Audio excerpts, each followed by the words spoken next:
అంబేద్కర్ ఒక మానవాదిగా మనిషి కాదు. కానీ కొంతమంది దయచేసి వేదిక మీద ఏమనుకోదు, కానీ కొంతమందిలో మానవాదిగాలలో ఉన్నది ఏంటంటే అంబేద్కర్ మావుడు అనేది ఉన్నది. అది తీసేసేది ఫస్ట్.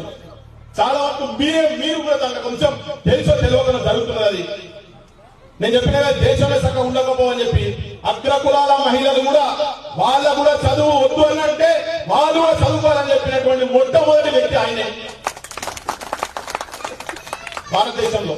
అసలు ఎవరు అర్థం చేసుకోవాలి అంబేద్కర్. ఓసారి గద్దరు నేను మా యూనివర్సిటీలో మా డిపార్ట్మెంట్ లో అంబేద్కర్ గురించి ఒక మీటింగ్ గురించి పోతే ఒక అగ్రకుల పెద్ద మనిషి ఒక పంతులు వచ్చి మీటింగ్ వచ్చి నన్ను కలిసి వచ్చి మీటింగ్ లో కూర్చొని ఉన్నాడు.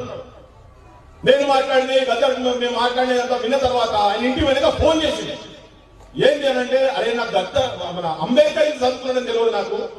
నాకు ఇంత నేను యూనివర్సిటీలో ప్రొఫెసర్ కింద చేస్తున్నా కానీ నాకు అంబేద్కర్ చదువుకున్నా ఇంత తెలియదు తెలియదు ఇంత